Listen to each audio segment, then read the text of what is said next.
자, 안녕하세요. 반갑습니다. 자, 국가수 진로 코칭 시작해 보도록 하겠습니다. 네. 오늘 뭘 준비해 오셨죠, 쌤? 네. 우리 진로 코칭 하면서 사실 올해 한 해 진로나 진학에 대해서 이벤트의 끝은 수능이라 생각이 듭니다. 그렇죠. 예. 근데 어느덧 이 수능 성적표가 나왔네요. 네, 수능 성적표도 나오고 참 이슈가 좀 많이 있었어요. 네, 맞아요. 과탐인가요? 예, 생명과학 2의 20번 문제 네. 논란이 좀 있었죠. 자, 어쨌든 그 수능도 이제 끝나고 결과가 나왔는데 이제 재학생들이 수능에 관련해서 조금 한번 짚고 넘어가야 될 포인트가 있다면 좀 한번 정리해 주시죠. 아무래도 우리가 그 수능이 끝났다. 이제 그러면 이 수능 점수를 가지고 3학년 학생들이 이제 대학을 어디로 갔냐, 뭐 수능 체제를 어떻게 활용했냐, 이 정도로 우리가 끝날 것 같아서 전반적으로 우리 2022학년도 수능이 우리가 난이도는 어땠는지 네. 같이 한번 알아보도록 하겠습니다. 네, 자료 보시죠. 네, 첫 번째가 이제 작년에 만점자 좀 많았죠.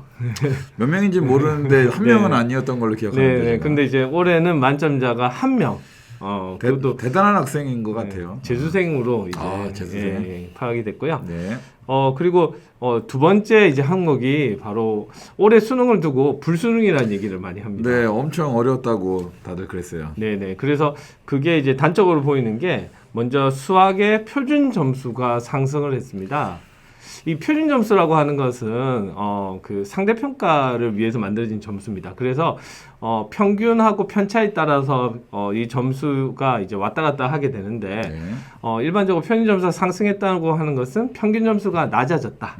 그래서 시험 자체의 난이도가 어려웠다. 이런 걸 의미하고 있고요. 네. 그다음에 또 이제 두 번째가 이 영어입니다. 이 영어는 그 절대 평가잖아요. 네. 그래서 90점 이상을 받은 학생이 이제 1등급을 받아요. 그런데 그 1등급 비율이 반토막이 났어요.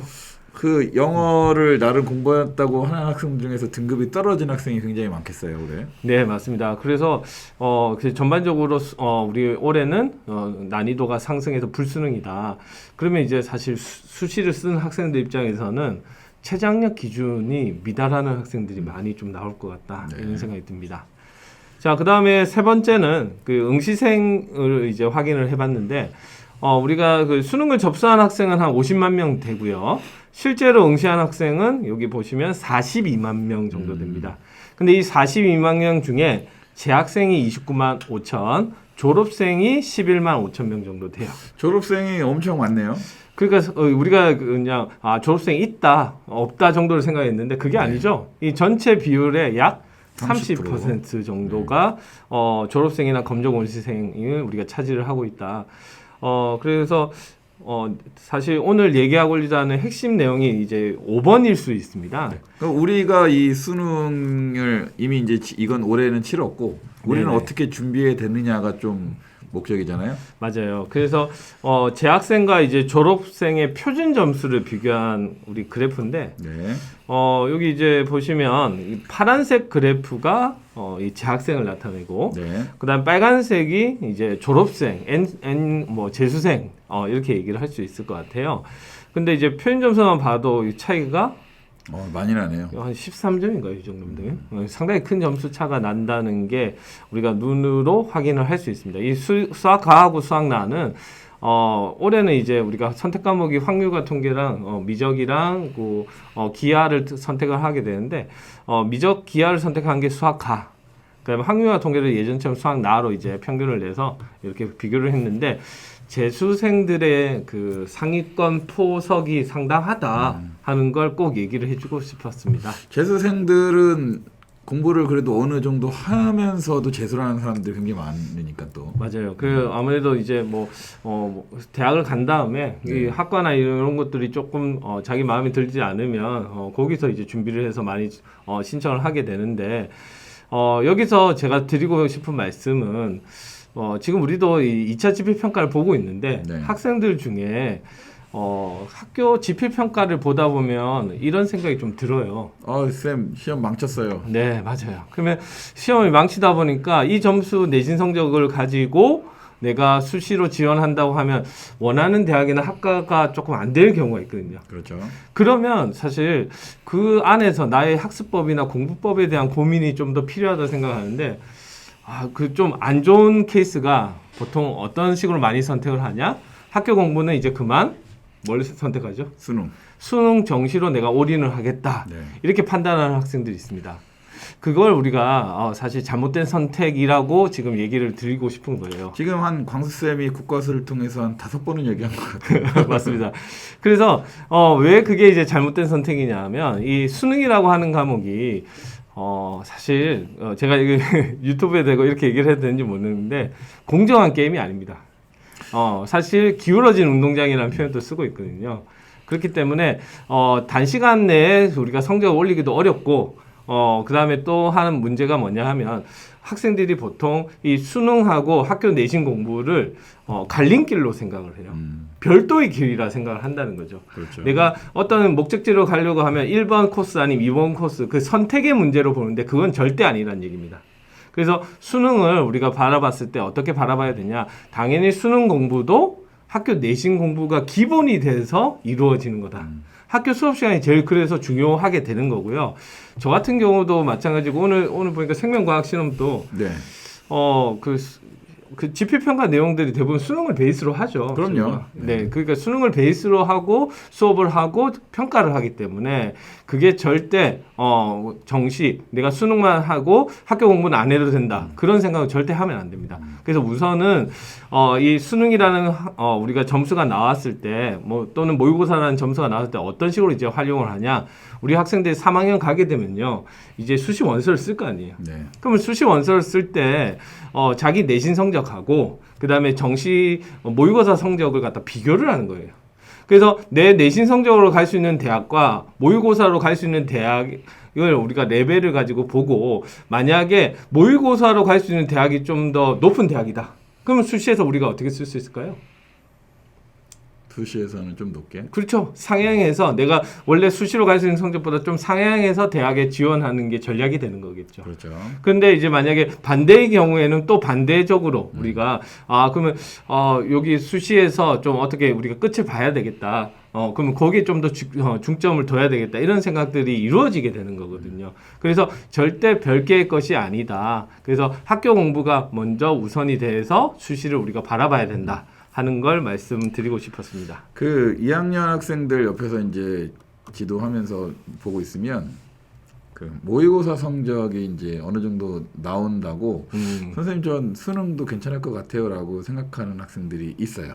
그죠? 근데 2학년, 1학년, 2학년 이 모의고사는 우리 이제 재학생끼리 보는 시험이라 이게 이제 내가 2등급 나오면 수능에서도 2등급 나오겠지라고 생각할 수 있는데 지금 졸업생들이 이렇게 공부를 하는 사람들이 많으니까 네. 당연히 성적은 낮아질 수밖에 없겠죠. 그게 이제 그래서 얘기하는 게 3월 모의고사 3학년 3월 모의고사 성적을 봅니다. 네. 그 다음부터는 사실 그 성적이 떨어지지 않으면 우리는 다행이라고 보통 얘기를 해요. 네. 예, 그렇기 때문에 학생들이 이런 생각을 가집니다. 내가 아직 공부를 안 해서 이 성적이라 생각하는데 대한민국 모든 학생들이 다 그 생각을 가지고 있어요. 그래서 그 절대 그건 아니다 하는 걸 알아줬으면 좋겠고요. 그래서 학교 공부를 절대 놓으면 안 된다. 그러면 정말 나중에 후회를 하게 됩니다. 이것도 안 되고 저것도 안 되는. 둘 다 해야 된다 하려면. 네, 맞습니다. 그래서 그렇게 가져갔으면 좋겠고 아까 같이 우리가 수능에서 뭐 한 개 과목이 2등급 정도 나온다. 그 학생은 만약 그게 유지된다면 네. 수능에서 이제 교과 전형 우리가 저번에 얘기를 했잖아요. 이 수도권에 있는 대학들은 교과 전형 무조건 10%를 가져가야 되는데 거기서 수능 체제를 많이 달고 있어요. 네. 거기에 내가 도전적으로 수시 원서를 이제 접수를 할 수가 있습니다. 그리고 저번에 한번 얘기한 것대로 올해같이 불수능이 됐죠. 네. 제일 지금 우리가 분석하에 조금 위태로운 수시 체제를 못 맞출 계열에 있는 학생들은 인문사회 계열이에요. 왜 그러냐면 지금 수학에서도 예전처럼 우리가 지금 표준 점수 그러니까 선택 과목 학생들에 따라서 그 선택 과목을 선택한 학생들의 공통 영역의 점수를 표준 점수로 반영해 주거든요. 네. 그러니까 내가 예를 들어 확률과 통계가 아니라 미분과 적분을 선택을 했단 말이에요. 근데 미분과 적분을 선택한 아이들이 공통 영역에서 더 높은 점수를 받았다면 표준 점수를 더 주는 거예요. 거기. 그렇죠. 그러니까 그렇기 때문에 어떻게 보게 되면 문과 학생들이 지금 수능에서 수학에서 등급이 안 나올 가능성이 높고요. 그다음에 아까 영어 보셨죠? 네네. 영어에서 1등급 비율이 그만큼 다 줄어들었기 때문에 거기서도 또 영향이 있습니다. 그래서 올해 같은 경우에 수능 최저를 지금 기준으로 하는 학과를 지원하는 학생들, 특히 문과 학생들은 거기에 좀 더 유념을 해야 된다. 네. 이렇게 말씀드릴 수 있습니다. 다음은 뭔가요? 그 다음에 얼마나 불순형이었냐. 그래서 이게 비교표를 가져왔는데 이 국어 만점자가 내가 다 맞췄어요. 네. 작년 같았으면 표준 점수가 144점이에요. 최고 점수가. 근데 올해 표준 점수가 149점이 된 거죠. 이 최고 점수가 이만큼 오른 거는 거의 전례가 없다. 그래서 국어는 매우 어렵게 출제됐다. 이렇게 볼 수 있고요. 만점자 수도 151명에서 28명으로 줄었습니다. 올해. 예, 그게 이제 보이고요. 수학 만점자는 더 이제 비율이 큽니다. 작년이 137점이었는데 네. 올해는 147. 10점이 상승하게 되었다. 그 다음에 아까 말씀드린 영어인데요. 영어 1등급, 그러니까 90점 이상 학생이 올해가 6.25, 작년에 12.66이었어요. 그래서 6.25%고 2등급이 21.64%예요. 그러니까 이건 뭘 얘기하냐? 킬러 문제가 있었다. 매우 어려운 문제가 하나 있었다. 우리가 그렇게 분석을 할 수 있습니다. 네. 자, 그 다음에 국어, 수학, 영어의 응시 비율은 제가 왜 가져왔냐면 올해 이제 2015 개정 교육과정에서 드디어 이제 수능을 선택하지 않습니까? 네. 선택 과목이 발생을 했는데 지금 보시면 화법과 작문, 언어와 매체가 있는 건 다 아실 거예요. 네. 그러니까 우리가 이걸 줄여서 화작, 언매 이렇게 얘기를 하죠. 누가 더 많이 이제 선택을 했냐 보니까 사회 탐구를 선택한 학생들은 화작을 많이 선택했어요. 그리고 또 재밌는 거는 과학 탐구를 선택한 학생들은 오히려 언매를 좀 많이 선택. 이유가 따로 있나요? 따로 없는데 화작하고 언매 난이도는 사실 네. 국어선생님들께 여쭤보면 언매에는 문법이 있대요. 그래서 난이도로 따지면 언매가 조금 어렵답니다. 예전 저희 녹화할 때도 제가 이제 물어봤었는데 그 언어와 매체가 조금 더 어렵다고 그때 네, 말씀하셨거든요. 맞아요. 그래서 그런 것들이 반영이 좀 된 것 같고, 음. 그 다음에 수학 같은 경우에는 보통 이제 문과 학생들이 선택하는 게 여기 보시면 확률과 통계, 그 다음에 이과 학생들이 선택하는 게 미적하고 이제 기하. 이렇게 나뉘는데 그 사탐은 당연히 확률과 통계가 절대적이죠. 그리고 과학에서는 보니까 여기 미적하고 기하를 선택한 학생들이 상당히 많이 있다. 그러네요. 이렇게 이제 분석을 할 수 있습니다. 자, 그 다음에 또 우리 사탐, 과탐 응시자도 한번 알아봐야 될 건데 일단 먼저 사탐을 보게 되면 제일 많이 선택한 게 뭐가 보이나요? 생윤. 생윤. 매번 이제 1, 2위를 다투는 것은 생윤과 사회문화지 않습니까? 올해는 생윤이 제일 많이 이제 선택을 학생들이 했고 사회문화가 두 번째다. 사실 이게 탐구 영역에서는 응시자 수를 우리가 무시를 못합니다. 이 상대평가를 해서 등급을 산출하기 때문에 네. 그래서 아무래도 응시자가 많은 과목들이 이런 거라는 거 한 번 정도는 학생들이 확인할 필요가 있겠다 싶어서 제가 이 자리에 이 자료를 가져온 거고요. 우리 예민한 이제 과학 한번 볼까요? 네. 물화생지가 있는데 제일 많이 선택하는 과목은 이 원래 생명이 제일 보통 많잖아요. 아니에요. 아니에요. 네. 그래서 지구학도 많네. 그. 지구학이 제일 많습니다. 이 지구학 1이 제일 많고 그 다음이 생명과학 1. 아닌데. 생명이 제일 많았는데. 그리고 네. 화학 이제 그리고 물리가 좀 적은 편에 있습니다. 물리는 다들 싫어하는군요. 아니야. 그게 아니라 네. 그래서 응시자 수가 이렇게 이제 구성이 된다 하는 거 한번 봐주시면 좋겠고 네. 투 영역은 좀 비슷합니다. 투 영역은 선택 비율이 극소수다. 네. 투는 뭐 필요한 학생들만 주로 많이 네, 보니까. 보통 원을 두 개를 선택을 하죠. 네. 예, 그래서 이제 이렇게 선택이 이루어졌다까지 한번 정리를 해봤습니다. 올해 수능에 대해서. 자, 그러면 정리를 한번 해보면 우리는 이제 뭘 어떻게 해야 되나요? 이제 이런 결과가 나왔다 하는 거 한번 우리가 눈으로 봤지 않습니까? 네. 그래서 수능이라고 하는 게 어떤 내신에 대한 도피처는 절대 아니다. 그리고 그 도피처에는 더 무서운 졸업생들이 있다는 걸 아셨으면 좋겠고요. 그러면 우리 재학생들의 가장 큰 강점은 뭐냐? 졸업생들이 응시를 못하는 수시 원서거든요. 그렇죠. 네, 그랬을 때 우리가 할 수 있는 영역에서 더 확률 높은 게임에서 우리가 뛰어야 되지 않겠습니까? 그래서 수시라고 하는 걸 중점을 두고 그 다음에 수시하고 정시가 절대 선택의 문제가 아니기 때문에 수시에서 어느 정도 좀 힘들었다면 또 정시로 넘어가는 그런 전략으로 우리가 했으면 좋겠다 하는 걸 말씀드렸고 그 다음에 수능에서 이제 아마 고민이 될 겁니다. 2학년 학생들은 이제 모의고사 같은 걸 응시를 했을 때 네. 선택 과목들은 어떤 걸 이제 우리가 선택할지도 한번 지금부터는 고민할 필요가 있다 이렇게 말씀드릴 수 있습니다.